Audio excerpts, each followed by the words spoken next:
Армысыздар, бармысыздар?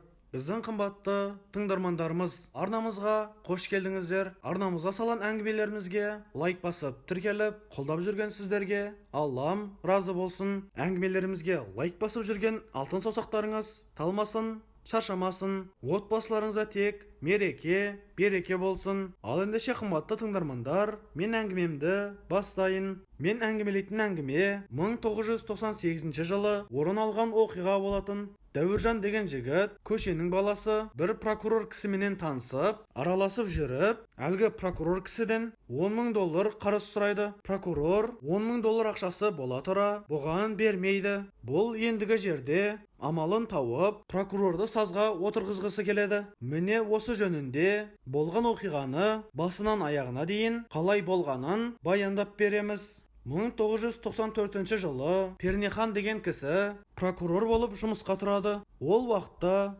СССРдің тарқап, көп коммерсанттар осындай заң адамдарын криша қылып, жұмыстарын істеп жатқан уақыт еді. Міне осыны пайдаланып, өзінің лауазымымен осындай заңға сәйкес емес тірліктерді жасап, Пернехан әбден байиды. 1998 жылы өзіменен араласып жүрген Дәуіржан деген жігітті прокурор Пернехан үйіне шақырып, қонақ қылып жүреді. 1998 жылдың көктем айында Кіші Самал деген мықты шағын аудан бар. Сол ауданнан сатып алған 2 қабатты үйіне Пернехан қонақтарға қосып, Дәуіржанды да қонаққа шақырады.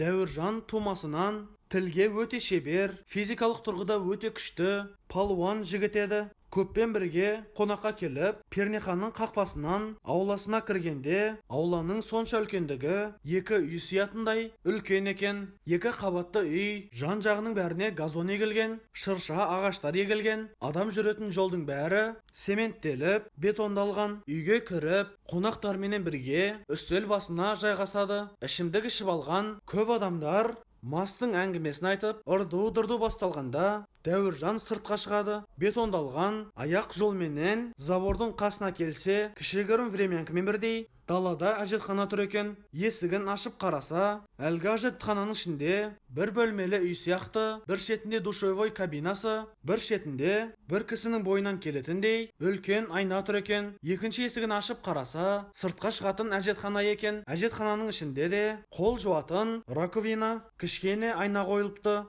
Бұлайша айтқанда, анша-мұнша адамдардың тұратын үйінен тап-таза екен. Әжетханаға шығып, қайтып сыртқа шығады. Әжетханадан 1-2 қадам жүріп, сәл тоқтап барып, басына бір ой келеді. Дереу әжетханаға бұрылып қараса, тура әжетхананың қасында қыста қар күрейтін жалпақ күрек, ауланы сыпыратын сыпыртқылар және бір істік күрек тұр екен. Ақырын келіп, қолына істік күректі алып, яғни штаковой күрекпенен әжетханадан 2 метр былайырақ алып, жерді әлгі істік күрекпенен 2 қатар қылып, шым ойғандай етіп, бір бөлігін ойып алып, шетке қойып, қалған қара топырақты ылғалды екен. Жып-жұмсақ борпылдап тұр. Күрекпенен тез-тез 2 күрек бойы қазып, күректі шетке қойып, ақырын үйге кіреді. Кіре берісте кухняда, яғни асханада мүжілген қойдың басы тұр екен. Ақырын келіп ұстаса, бас 2-ге бөлініп кетеді. Бастың бір шекесін ақырын қолына алып, жан-жағына қараса, төргі бөлмеде қонақтар ырду-дырду болып тұр екен.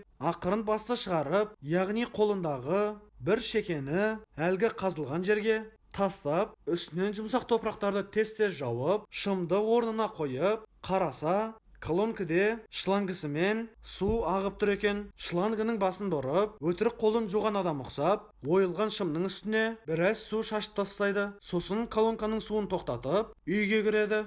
Үйге кірсе, ырду-дырду әлі тарқамапты. Дәуіржан ақырын Пернеханның қолынан тартып, жеке бөлмеге әкеліп, қарыз ақша сұрайды. $10,000 бере тұрыңыз, 1-2 айда қайтарамын деп. Пернехан ақшасы бола тұрса да, ойбой ондай ақша қайдан деп, ақша бермейді. Аха деген Дәуіржан, ал ондай болса жақсы деп, Пернеханменен қоштасып, қайтып кетеді. Жола үйіне келе жатып, Жихангер деген бір жігітті танитын еді. Соның үйіне соғады. Үйіне келсе, Жихангер үйінде екен. Екеуі амандасып болғасын, Жихангерге Дәуіржан айтады: "Бір адамды тұздау керек, соған көмектес" дейді. Жихангер күліп, қолдан келген көмекті аямаймын дейді. Жихангер тілге жатып қалған суайттың суайты еді. Өтірікті шындай, шынды Құдай ұрғандай қылып айтатын, және өзінің молда болып, тәуіп болып, талай адамдарды алдап арбағанын Дәуіржан білетін еді. Әсіресе қыз балдарын "Қане қолыңызды беріңізші" деп қолын ұстап, "Ана жерің ауырады екен, мына жерің ауырады екен" деп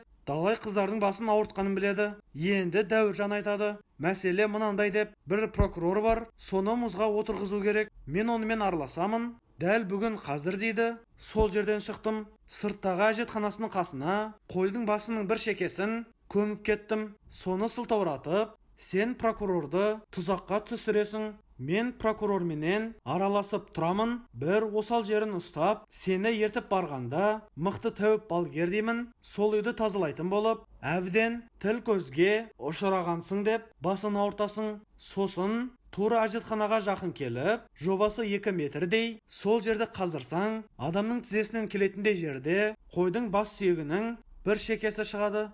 Осы сүйекті сылтауратып, "Сені әбден дуалаған" деп прокурордың миын аштасың дейді. Бұған түсінген Жихангер: "Болды братан, әңгіме жоқ, еңкілдетіп жіберемін" дейді. Не керек, арада 2 жұмадай өткенде Дәуіржан ананы мынаны сылтауратып Пернеханның үйіне келеді. Үйіне келсе, Пернехан үйінде екен. "Ой бауырым, кел" деп Дәуіржанды жылы шыраймен қарсы алады. Үйіне кіргізіп, "Шәй әкеліңдер" деп дастархан жайдырып, столдың басына отырады. Пернехан кеуілсіздеу, онша мазасы болмай тұрса да, сыртқа шығармай Дәуіржанмен біраз әңгімелеседі. Дәуіржан тағы да әңгіме арасында $10,000 керек деп қолқа тастайды. Онсыз да мазасы болмай тұрған Пернехан: "Ой, ондай ақша қайдан? Өзімнің де мазам болмай жүр, тірлігім түк алдыға жүрмей жатыр" дейді. Дәл осы жерді пайдаланып, Дәуіржан Пернеханға: "Ой, сенің үйіңді аластатпаса болмайды. Көп адам үйіңе келеді. Көз, тіл деген бар. Сондықтан молда әкеліп,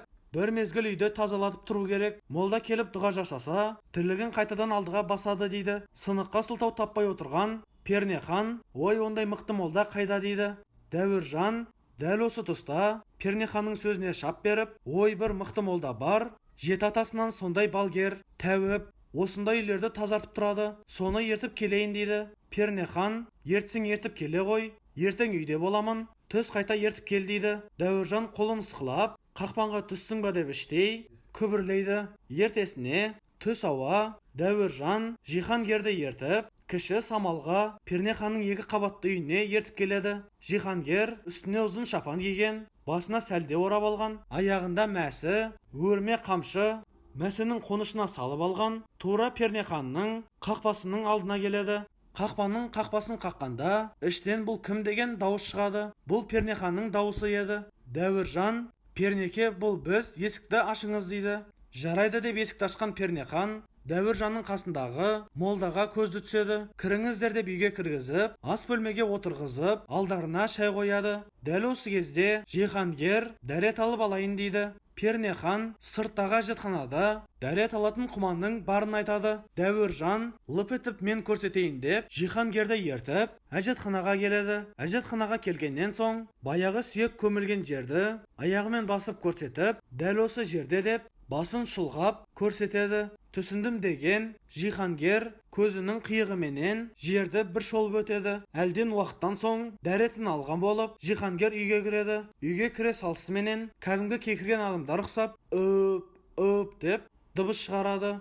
Үстелге жайғасып отырғасын, ас-ауқат шайды ішіп болғаннан соң Дәуіржанға: "Сен шыға тұр, мен мына кісінің тамырын басып көрейін" дейді. Дәуіржан үн-түнсіз асханадан шығып кетеді. Жихангер Пернеханның қолын білегінен ұстап көріп, қайтадан "Хөп" деп бірдеңкелерді оқып, "Сүп" деп оң жағына, сол жағына түкірген сияқты бірдемелерді істейді. Кейін денесін бір сілкіп, "У" деп біреу үстіне су құйғандай қимыл жасап, Пернеханға қарап тұрып, әбден көзігіп, "Дуамен байлап тастапты сені" дейді.